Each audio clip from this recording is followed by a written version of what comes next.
নমস্কার নমস্কার নমস্কার বন্ধুরা, আমি প্রীতি চলে এসেছি আরও একটি নতুন ভিডিও নিয়ে। আশা করছি আপনারা সবাই খুব খুব ভালো আছেন।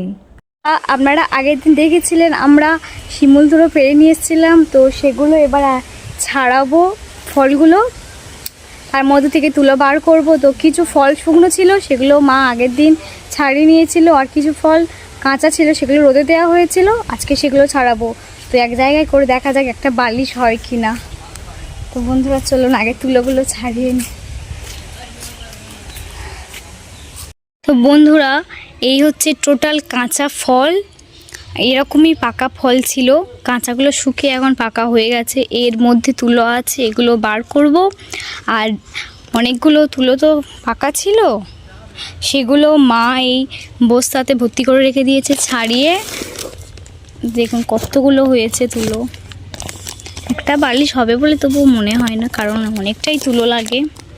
তো দেখা যাক কি হয়, ওগুলো ছাড়িয়ে তারপরে বুঝতে পারবো কতটা কি হবে।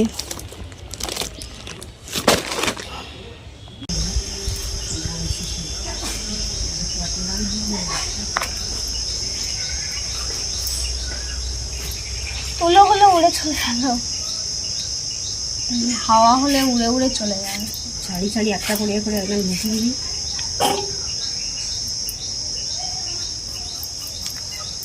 একটা বালিশ হয়ে যাবে, হবে না হলে চিটে মধ্যে এসে দু হয়ে থাকবে। আরও দিয়ে ভরে রাখবো, যাতে যা হবে হবে না, আবার এক বছর মাথায় এটা ওই ওয়ারটা প্রায় আছে, বার করতে হবে তো বল। ঘরে তো ছিল এই বালিশ টালিশ ভিতরে সব, বলে একেবারে রডের ভিতরে মধ্যে রডে ঢুকি দেয়। এই তুলোগুলো একটু একটু ভিজে আছে, এর সাথে না দিয়ে আলাদাভাবে দিয়ে দিই। তারপরে আবার একদিন বালিশের ভিতরে ফের দেবো। দিয়ে বালিশ ছাড়িটা মেন ছাড়ানোটা ভালো করে ছাড়িটা কিছু হয়নি। এগুলো তো ছিল, ওরা খুলে যায়নি, সব হাতে দেয় একদিন, হাতে দেয়। ওইগুলোর থেকে এগুলো দানাটা বার করনি, বেশি পড়ে দানাটাই তো বার করুন। এটা কাঁচা ছিল, কত দানা হবে।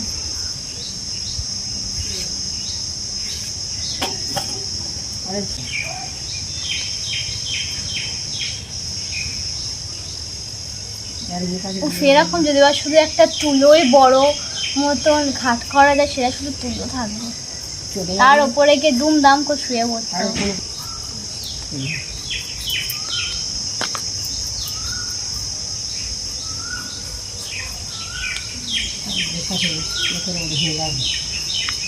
এই গাছগুলো এই দানাগুলো আবার ছড়িয়ে দিয়ে আসবো, দিয়ে আসলে গাছ হবে অনেকগুলো, হবে সব ছড়িয়ে দেবো, দিলে অনেক গাছ হবে।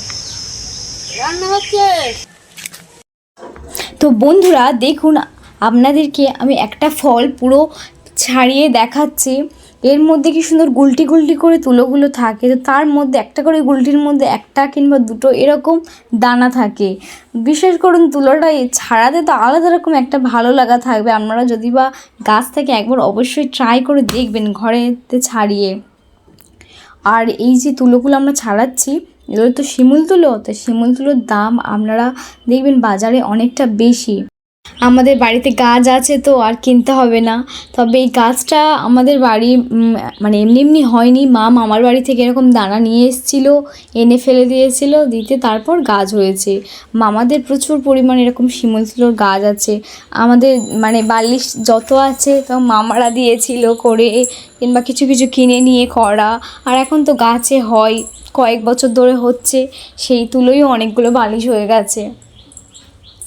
আপনারা অবশ্যই কমেন্ট করে জানাবেন আপনাদের কেমন লেগেছে এই ভিডিওটা। আর প্রচণ্ড পরিমাণে রোদ, এই রোদে বসে বসে আমি তো এতক্ষণ ধরে এই তুলোগুলো ছাড়াচ্ছি। তবে কি বন্ধুরা জানেন এই তুলোর একটা প্লাস পয়েন্ট কী আছে, এটাই যে গাছ আপনাদের কিনে কোথাও থেকে লাগাতে হবে না মাটিতে। আপনারা যদি বা এই তুলোর দানাটা ফেলে দিতে পারেন ভালোভাবে, সে আপনি মানে মাটি খুলে হোক বা এমনি ছড়িয়েও দিতে পারেন যদি বা, তো আপনারা এই গাছটা করতে পারবেন। তো আপনারা যদি বা জায়গা থাকে সেরকম, এবার এই গাছটা অনেকটা বড় লম্বা, চারিদিকটা অনেকটা বেশি জায়গা নেয়। তো আপনাদের যদি বা এরকম জায়গা থাকে তো আপনারা অবশ্যই কোথাও থেকে দানা জোগাড় করে ছড়িয়ে দেবেন। দেখবেন বাড়িতে একটা তুলো গাছ থাকা মানে অনেক রকম সুযোগ সুবিধা, অনেক বালিশ, যেহেতু একটা ফ্যামিলিতে থাকতে গেলে অনেক বালিশ করতে হয়। আত্মীয় স্বজন আসলে তাদের থাকার জন্য বালিশ দিতে হবে, রাত্রেবেলা ঘুমানোর জন্য, নিজেদের বাড়িতে ইউজ করার জন্য, তো অনেক ইউজ করার জন্য বালিশ লাগে। তার জন্য একটা বাড়িতে তুলো গাছ থাকাও খুব ইম্পর্টেন্ট। তবে সবার তো আর বাড়িতে অনেক অনেক জায়গা থাকে না, এই গাছগুলো অনেকটা বড় বড় জায়গা নিয়ে থাকে। তো আপনারা অবশ্যই যদি বা থাকে গাছ লাগাতে পারেন।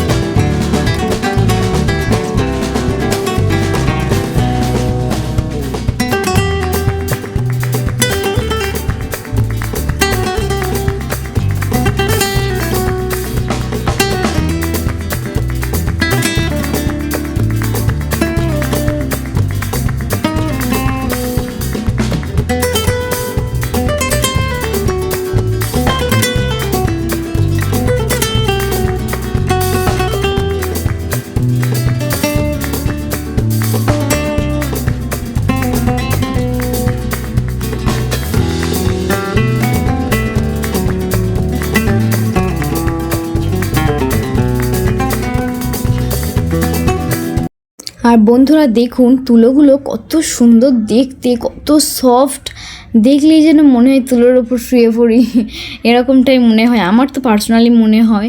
আপনাদের কেমন লাগে অবশ্যই কমেন্ট করে জানাবেন। আর কদিন পর আমার শরীর প্রচণ্ড পরিমাণে খারাপ ছিল, তার জন্য আপনাদের আমি রেগুলার ব্লগ দিতে পারিনি, কিন্তু এখন চেষ্টা করব ব্লগ দেওয়ার। পুরোপুরি সুস্থ হয়ে উঠিনি, এখন ঠিকঠাক আছি, তবুও আমি চেষ্টা করব প্রায় দিন দেওয়ার জন্য। তবে কি জানেন তো, মানে একটা আপনাদের সাথে যেন আলাদা ফ্যামিলি মতন হয়ে গেছে, আলাদা সম্পর্ক হয়ে গেছে, যেন আমার রেগুলার না দিলে যেন আমারও একটা যেন কেমন হয় যে এতদিন দেওয়া হয়নি, এরকম একটা লাগে। তো বন্ধুরা দেখুন আজকের আবহাওয়াটা কীরকম, আমি এই রোদে বসে বসে এগুলো ছাড়াচ্ছিলাম।